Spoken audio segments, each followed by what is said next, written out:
अस्सलाम वालेकुम दोस्तों, कैसे हैं आप? उम्मीद है आप खैरियत से होंगे। दोस्तों, गुज़िश्ता दिनों मैंने आपको एक खबर दी जिसमें आपको बताया था कि पाकिस्तान जो चाइना के साथ J-35 की डील करने वाला था, अब उसको डाउन प्ले किया जा रहा है। गवर्नमेंट ऑफ पाकिस्तान के सोशल मीडिया पे जो पोस्ट की गई थी, उनको डिलीट कर दिया गया। पाकिस्तान के जो डिफेंस मिनिस्टर थे, वो इसको डाउन प्ले कर रहे थे, इससे इनकार कर रहे थे कि अब तक ये फाइनलाइज़ नहीं हुई है। लेकिन माज़ी में खबरें आती रही थी कि पाकिस्तान की चाइना के साथ 40 जो J-35 जेट्स हैं उनकी डील हो गई है। 2 सालों में चाइना पाकिस्तान को J-35 जेट्स देगा 40 के करीब, और अगले 6 से 8 माह में चंद जो J-35 हैं वो पाकिस्तान आ जाएंगे। अब बड़ी खबर जो अंदर की खबर है वो, और बड़ी दिलचस्प खबर है कि पाकिस्तान आखिर इसको डाउन प्ले क्यों कर रहा था। 2 जुलाई को पाकिस्तान के जो एयर चीफ है ज़हीर बाबर सिद्धू, वो अमेरिका गए थे। उन्होंने अमेरिका का दौरा किया था और इस दौरे को बड़ी अहमियत दी जा रही थी क्योंकि पाकिस्तान और भारत के दरमियान जो 4 रोजा जंग हुई, उसमें सीज फायर का जो क्रेडिट था वो अमेरिका के सदर डोनाल्ड ट्रंप ले रहे थे। अमेरिका कह रहा था कि हमने सीज फायर करवाया, और बाद में ये भी खबरें आई बाकायदा अमेरिकी मीडिया में, वेस्टर्न मीडिया में, कि जो पाकिस्तान का पलड़ा था वो बारी था। अमेरिका ये जान गया था कि जो पाकिस्तान है उसने वो कुछ कर दिया है, और वो कुछ कर दिया है जो शायद बियॉन्ड एक्सपेक्टेशन था। इसीलिए गुज़िश्ता 10 सालों के बाद पाकिस्तान के जो एयर चीफ थे वो अमेरिका गए। वहां पर उनके अमेरिकी एयर चीफ के साथ मुलाकात हुई, डिफेंस ऑफिशियल्स के साथ मुलाकात हुई, और उनका बड़ा पुरतपाक इस्तकबाल किया गया। इस मुलाकात के चंद दिनों के बाद हमने देखा चाइना के जो एयर चीफ थे वो पाकिस्तान आए, और मजीद स्पेकुलेशंस होने लगी, मजीद बातें होने लगी कि आखिर माजरा क्या है, क्यों ये आनियां जानियां लगी हुई हैं, क्यों पहले जो एयर चीफ है वो अमेरिका जाते हैं, फिर चाइना के एयर चीफ पाकिस्तान का दौरा करते हैं, इस्लामाबाद में जो हेडक्वार्टर है वहां का दौरा करते हैं। तो अब जो बड़ा दावा सामने आ गया है वो दावा ये है कि 2 जुलाई को जो खबर आई थी कि पाकिस्तान के एयर चीफ ज़हीर बाबर सिद्धू ने अमेरिका का दौरा किया।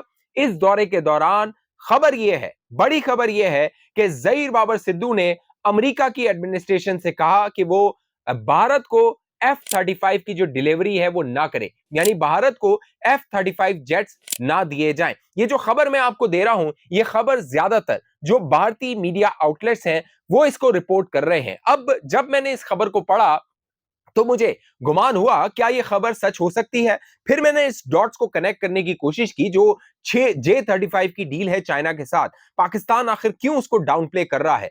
मुझे समझ ये आई कि शायद पाकिस्तान ये चाहता है कि J-35 की डील पर ज्यादा डोल ना बजाए जाएं, क्योंकि हो सकता है कि भारत की नजर उसको लग जाए। अब जो F-35 की डील है उसके हवाले से, ज़हीर बाबर सिद्धू के हवाले से, जो भारतीय मीडिया है वो कह रहा है कि अमेरिकी एडमिनिस्ट्रेशन को पाकिस्तान के जो चीफ है, एयर चीफ है, उन्होंने बताया कि अगर भारत को F-35 दिया जाता है तो ये जो रीजनल बैलेंस है, एयर बैलेंस है, एयर पावर बैलेंस है, ये डिस्टेबलाइज हो जाएगा। जो सब कॉन्टिनेंट है, यहां पर जो एयर पावर है उसका जो बैलेंस है वो आउट हो जाएगा। लिहाजा ये डील ना की जाए, क्योंकि अमेरिका जब भी पाकिस्तान के साथ डील करता है वो कंडीशनल होती है। हमने अमेरिका से F-16 लिए थे, वो कंडीशनल थे।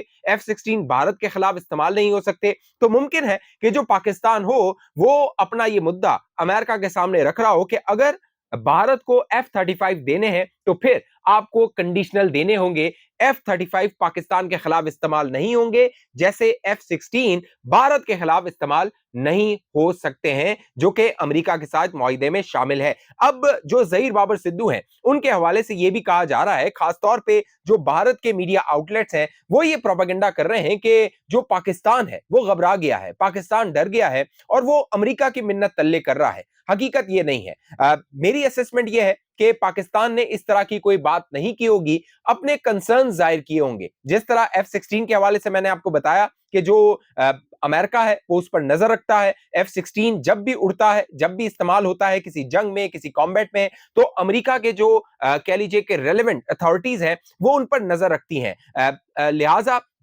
जब पाकिस्तान और भारत की जंग हुई थी उस दौरान भी भारत यह दावा कर रहा था कि हमने F-16 मार गिराया है, लेकिन अमेरिकी ऑफिशियल्स उसको डिनाई कर रहे थे, क्योंकि उनका कहना था कि इस जंग में F-16 इस्तेमाल ही नहीं हुआ था। अब ज़हीर बाबर सिद्धू का जो है वो अमेरिका का दौरा, और उसके बाद फौरन जो चाइना के एयर चीफ है उनका पाकिस्तान आना ये इंतहाई अहम है। आने वाले दिनों में जो बड़ी डेवलपमेंट्स होने जा रही हैं वो कह लीजिए इस रीजन को तब्दील कर देंगी। जो एयर पावर थी, खासतौर पे अमेरिका की जो माइट थी, उसको तब्दील कर देगी, क्योंकि अब तक जो जितने भी मुस्लिम ममालिक हैं, जो थर्ड वर्ल्ड कंट्रीज हैं, उनको जो वेपन्स है, जो डिफेंस इक्विपमेंट है, वो खास तौर पे अमेरिका से वो इंपोर्ट करते थे। अमेरिका पे उनकी डिपेंडेंसी होती थी और अमेरिका जब भी कोई डिफेंस इक्विपमेंट देता है उसके साथ कंडीशनल अटैच करता है, कंडीशनल लगाता है कि उसकी जो मेंटेनेंस होगी वो हम करेंगे, वो किस कॉम्बैट में इस्तेमाल होगी इसका फैसला हम करेंगे, वो कितनी रेंज तक इस्तेमाल होगी उसका फैसला हम करेंगे।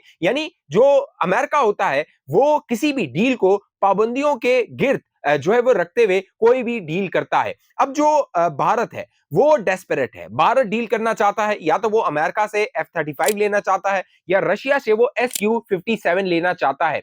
अमेरिका भारत की जो एयरफोर्स है वो डेस्परेट है कि वो पाकिस्तान का मुकाबला करे। क्यों? उसकी वजह यह है कि जो पाकिस्तान है वो मल्टी डोमेन ऑपरेशन कर रहा है। एक तो एयरफील्ड में मल्टी डोमेन ऑपरेशंस होते हैं जो कि पाकिस्तान ने करके दिखाया था। एक जो मल्टी डोमेन ऑपरेशन है वो डिपेंडेंसी को कम करना है। अब पाकिस्तान की तकरीबन 81% जो 81% जो डिफेंस इक्विपमेंट है, कह लीजिए डिपेंडेंसी है, वो चाइना पर है। अब जो पाकिस्तान गेम करने जा रहा है वो बहुत बड़ी गेम है। पांच मुस्लिम ममालिक का अखट होने वाला है, जिसमें तुर्की लीड लेने वाला है।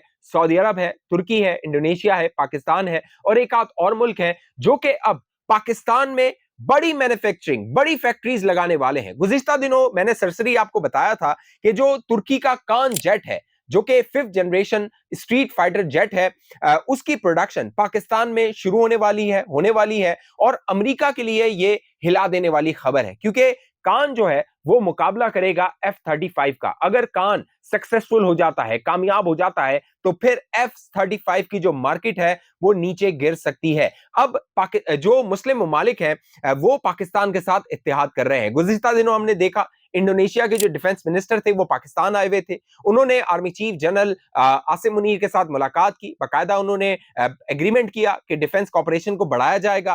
फिर जो इंडोनेशिया के जो प्रेसिडेंट है उनकी मुलाकात गुज़िश्ता दिनों तैयब उर्दवान के साथ भी हुई थी। ये जो मुलाकातें हो रही हैं ये एवं ही नहीं हो रही, ये ऐसे ही नहीं हो रही, इसके पीछे बड़ा होमवर्क है, दूर की नजर है जो कि ये मामलात कर रहे हैं। अब जो कान की प्रोडक्शन है जब वो पाकिस्तान होगी तो ये गेम चेंजर साबित होगा पाकिस्तान के लिए, रीजन के लिए, और जो डिपेंडेंसी है वो कम हो जाएगी पाकिस्तान की और मुस्लिम ममालिक की। यानी जितने भी मुस्लिम ममालिक हैं वो मगरिब से लड़ते नहीं हैं। आपने कभी भी किसी मुस्लिम मुल्क को अमेरिका से लड़ते हुए उस तरह नहीं देखा होगा जिस तरह दीगर जो जंगें होती हैं, जैसे पाकिस्तान और भारत की जंगें होती हैं या दीगर ममालिक की जंगें होती हैं। क्यों? उसकी वजह यह है कि इन मुस्लिम ममालिक की डिपेंडेंसी होती है अमेरिका के ऊपर, यानी ये उन्हीं का असला इस्तेमाल करते हैं, उन्हीं का असला जंगों में लेकर जाते हैं, तो उन्हीं पर ये हमला नहीं कर सकते हैं। अब वो जो डिपेंडेंसी है वो कम होने जा रही है इस पूरी गेम के बाद, इस पूरी जो है वो मार्केट के बाद। और अगर पाकिस्तान J-35 की डील नहीं करता,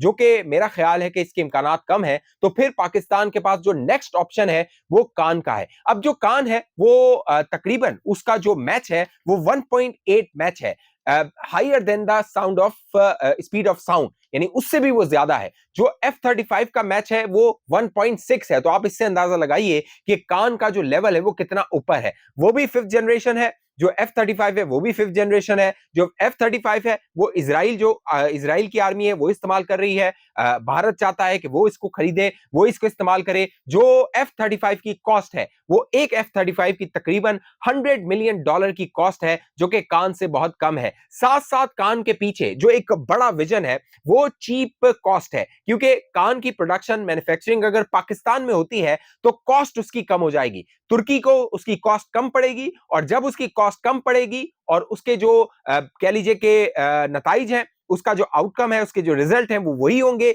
जो F-35 के हैं, तो फिर जो तुर्की का डिफेंस इक्विपमेंट है वो दुनिया में लीड करेगा और मुस्लिम दुनिया के जो इक्विपमेंट है वो जो है वो बाजी लेकर जाएगा। ये पूरी गेम है जो खेली जा रही है, और जो चाइना है वो इसको खामोशी से सपोर्ट कर रहा है, क्योंकि चाइना इसकी मुखालफत नहीं करेगा, क्योंकि चाइना जो है वो भी जानता है कि अगर वेस्ट के इक्विपमेंट को शिकस्त देनी है तो फिर इस जोड़ को मजीद तकवीयत देनी होगी, इनको मजीद सपोर्ट करना होगा। एक और जो बड़ी खबर पाकिस्तान के लिए अच्छी खबर है, वो बरतानिया में होने वाला एयर शो है। बाकायदा ये एयर शो पूरी दुनिया से मुख्तलिफ जो जेट्स हैं वो आते हैं, वहां पर मुकाबला होता है। इससे कबल दो जो कह लीजिए ये रॉयल एयर शो जो हुए थे उसमें पाकिस्तान ने पार्टिसिपेट किया और पाकिस्तान जीत गया था। अब जो ये एयर शो हो रहा है यूके में, बरतानिया में, इसमें पाकिस्तान के 4 जो एसेट्स हैं, एयर एसेट्स हैं, वो शामिल हुए हैं। उनमें 2 आपके जेएफ थंडर 17 है, एक आपका C-130 है और एक आपका